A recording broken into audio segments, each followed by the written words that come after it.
Alright, welcome to Random Acts of Carving. Today we're going to be working on something a little different. We've got another piece of driftwood here. This is actually the top of a hiking stick that I had carved a while back. Just a short piece of wood, but it has an interesting little stick hanging out the side of it here. So I think I'm going to put a lizard on here and just play around. This was some pretty nice carving wood, so I think it should be pretty easy to detail it. And it already looks like it has a lizard there, so I'm just going to detail it out. So here we go. Alright, so here we go. We get the carving out a gecko, a leopard gecko. They live in Afghanistan, Iran, Pakistan, India, and Nepal. Mostly in sandy areas and rocky, dry grasslands, desert areas.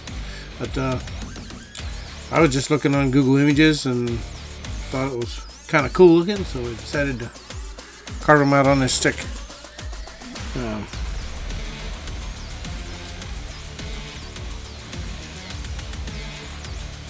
The stick kind of looked a little bit like the gecko, leopard gecko already, so we just figured he'd fit on here pretty nice.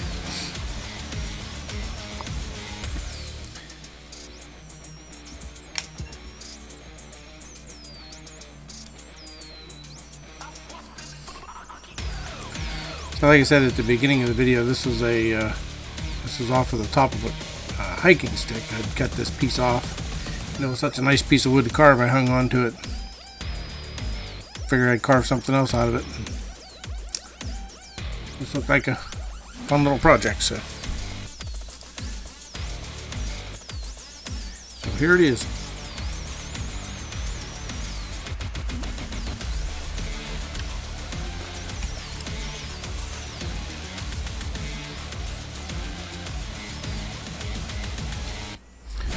If you're just learning to carve and you watching a lot of the beginner carving videos and stuff like that, they're using little square blocks of wood and whatnot, but they're also just carving off just minimal amounts of wood to get what they need. So they cut that block of wood down to the size it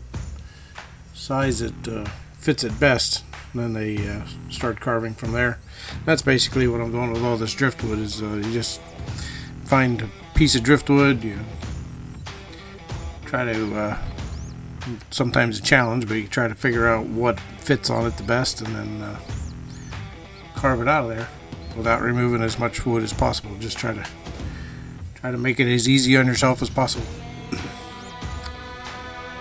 Get creative with it, because you can do realistic like stuff like this thing here, like this gecko, or you can do crazy faces or cartoon stuff or anything. It's always fun, and you never know what they're going to turn out like till you start carving, because you don't know what this wood's like.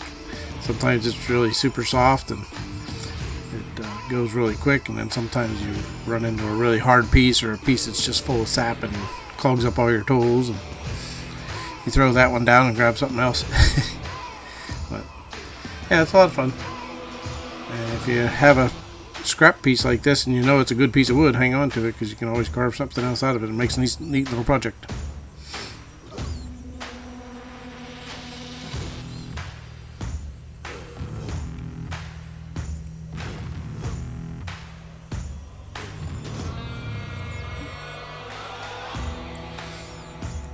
Here I'm just roughing them out. That's why I just carved around where his toes were going to go. I left them round until I get the detail his feet out a little bit.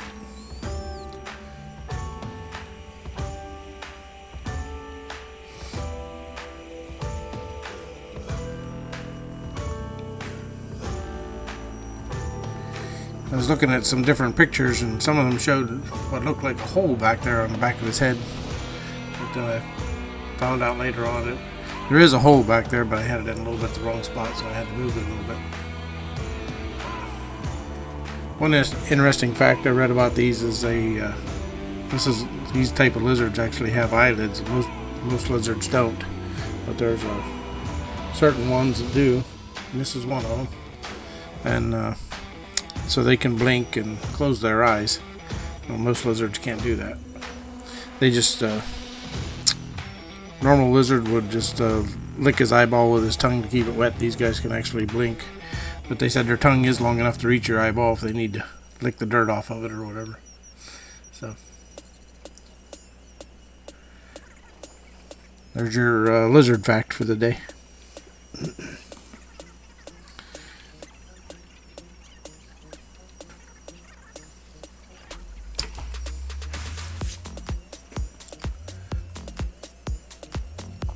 Another thing that was odd about this lizard is the tail looks kind of big and puffy to me. And when I was reading about it, it said that they can store fat in their tail and then live on it for the cooler months whenever there isn't as much food around and they're not moving as fast.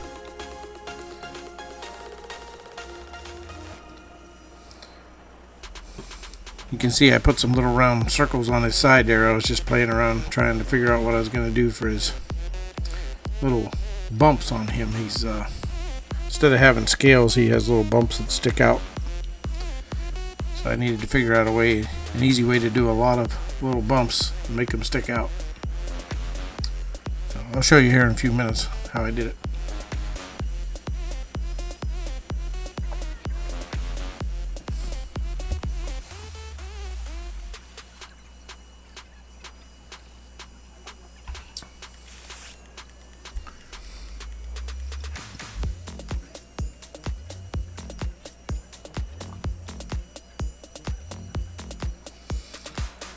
Usually I'll put one bit in and I'll use that bit to, rough out or whatever. That'll be the coarsest bit that I'm going to use, and just kind of rough out the shape, and I'll just do around the places where they need the small detail, and then go to a little bit finer bit and start working that detail in a little bit, and then just as you refine, just keep working down the little toes or claws or whatever.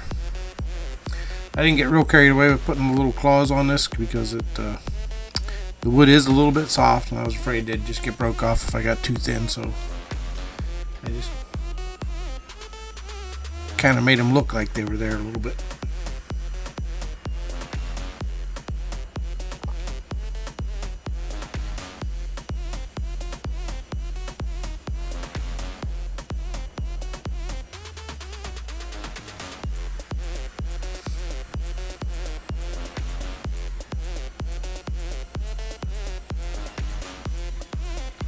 This is just one of those little diamond grit, little cheapy bits.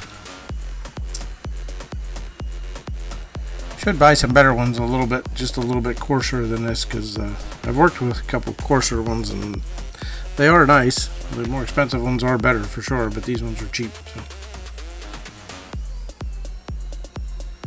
don't mind ruining them. If you ruin one, you can just soak it in something and get the sap back out of it. Or I haven't tried it yet, but I think you can just soak them in like mineral spirits to take sap off of them if you get sap in them.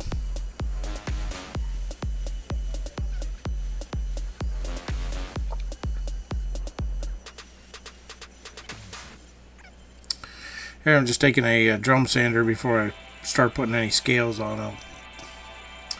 Just kind of sand them off to shape and get them real even uniform surface to start with. You can see I'm sanding off my test scales there.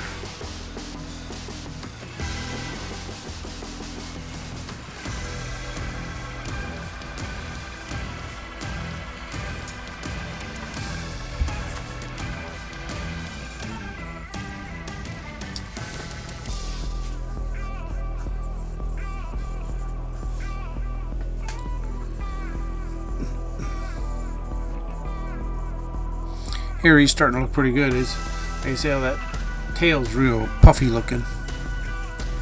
But, it gets some ridges that go around it.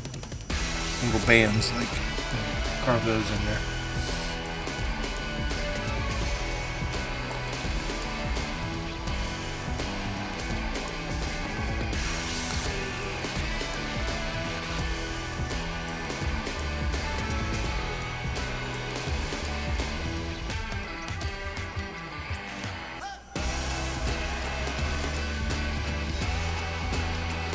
just a finer tip on the diamond bit, and I'm just getting in there underneath of his toes a little bit to make him look like he's just sitting on that piece of wood.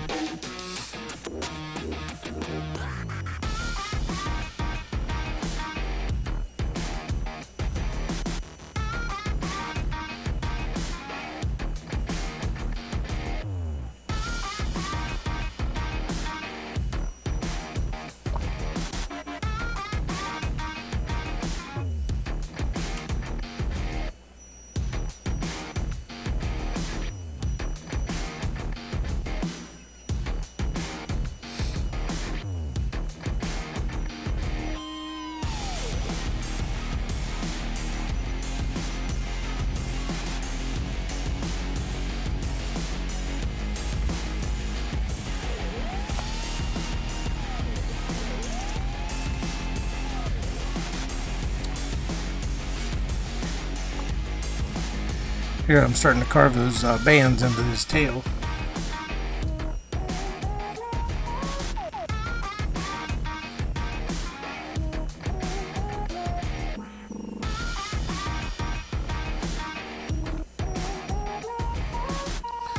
This was also just a diamond grit bit. It was a big flame bit type. Just to kind of put the lines in there, and then I put in a like a half rounded one. This is the half round one here. I'm just kind of rounding everything off.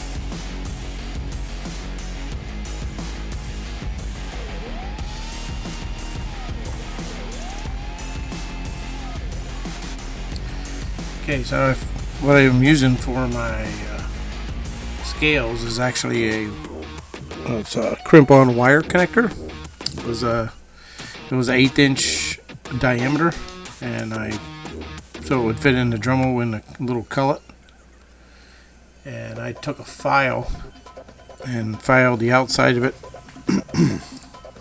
just a little bit to make it sharp. I took a drill bit, I think, on this. I made this a few years ago for a different lizard I did, and I actually took a drill and ran up on the inside, so I had a big hole on one end and I have a small hole on the other end, so I can turn it over and use it for the smaller scales later.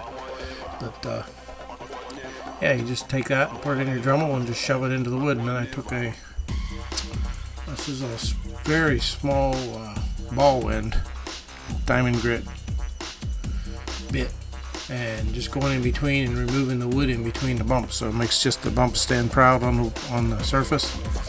And they're just kind of random on this lizard. It didn't look like there was really a pattern, so I just kind of did it as random as I could, and kept the bumps all over him, going down his body back to his tail, where it turns into those rings on his tail.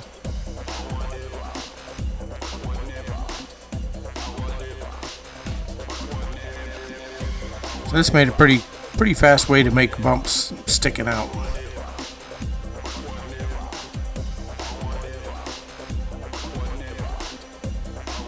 I did a chameleon a few years ago and put bumps on him sticking out, but there was a lot more bumps on that one. But I liked the way it turned out, so I just used the same tool that I had already made for this one.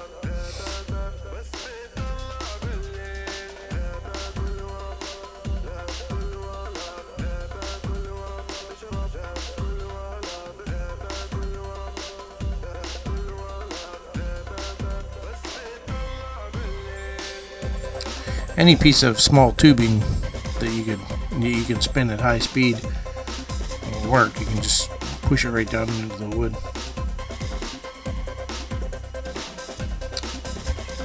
The way this one was shaped on the inside, though, it made the bumps almost cone shaped, kind of like they were on the lizard, so it really worked out well. So that was this is the small end of it. I kind of showed it there real quick. I left the hole on the inside the same size as it was, and then I took a file and filed the outside of it down to sharpen just the inside.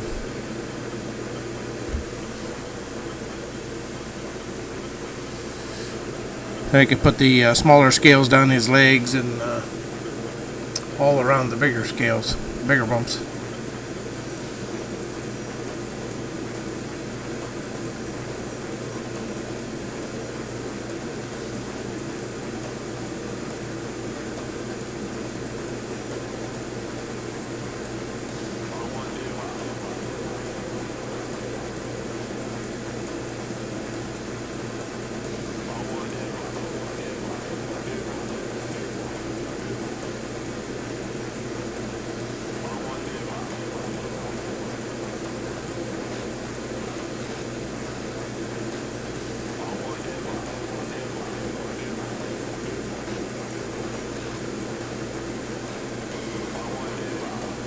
Probably would have been easier to just put fur on him like a bear, but it would have looked funny.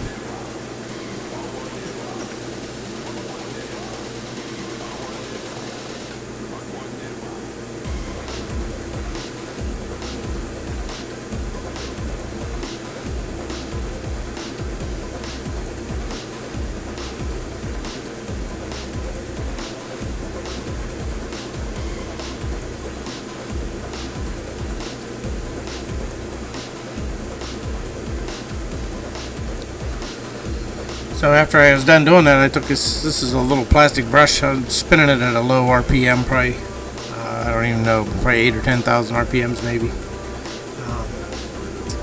Plastic brush on a Dremel. You can buy these at any of the wood stores and any place that sells Dremels. You can buy them. Just take that and it just takes all the fuzzies off. Real nice, leaves all the detail.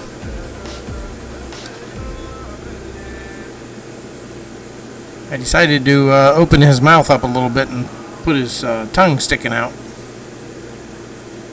Seen a picture of the one that had the tongue sticking out, and thought I had enough wood there to do it, so I just opened it up a little bit.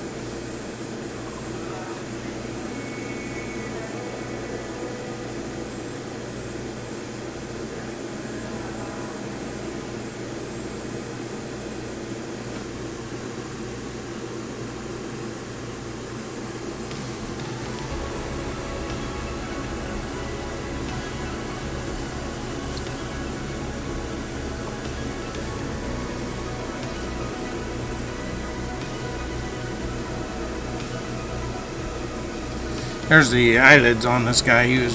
They're pretty pronounced, so I put them in there, made them a little bold.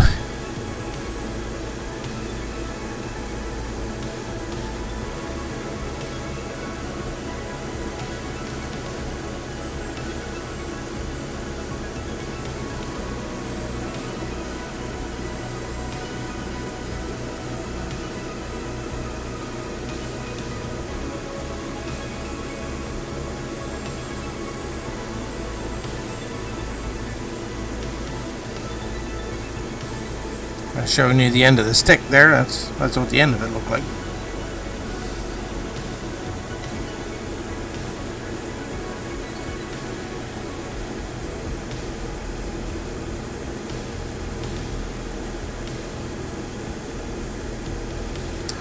Now that I had his tongue sticking out, he looked like he was hungry, so I had to give him something to be looking at.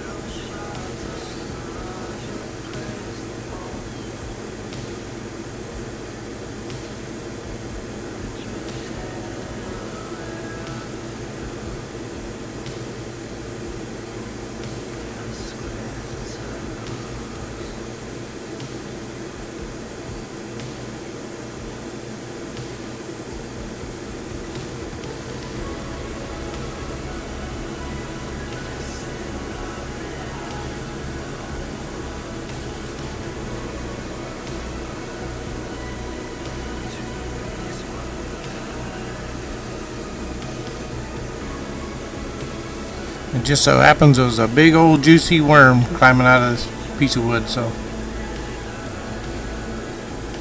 he's got his eye on him.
Yeah, if you're out looking for wood and you find a piece of driftwood, you can use part of it. And carve's okay. Just keep those scraps laying around, because you never know, you might just need another little piece of wood to do a project, and you already know how that piece of wood carves. And best wood for carving is free wood. You find you make a lot more carvings if you don't have to spend a lot of money just going out and buying wood.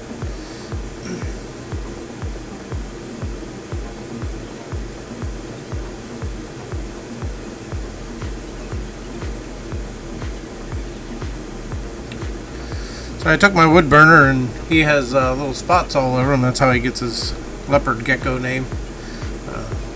Some of it wasn't in the camera real well, so I just put a little bit of it on here, but I just burned some spots in there, give him a little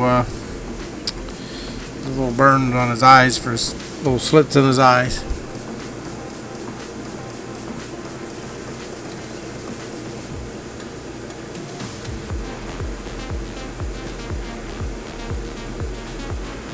Darkened up the inside of his mouth and went around his feet a little bit. And just kind of outlined him with it a little bit to darken that, separate him from the piece of wood that he was on.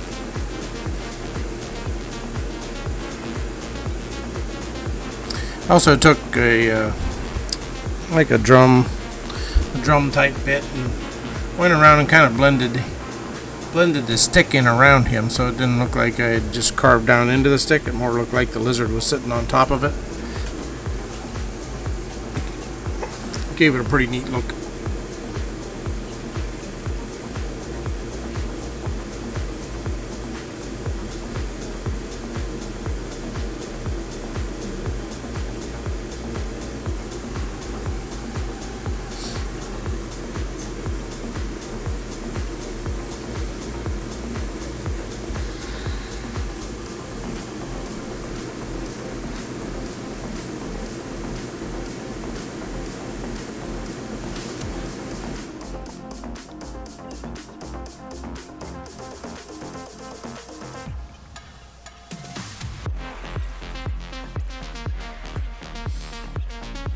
Okay, so this is at paste whack. It was pretty hot the day I was doing this. It was close to 90 degrees already early in the spring. But that paste wax was in my shed, and it was getting kind of runny, so I brought it in the house now, but made it easy to put on. Soaked right into the wood nice.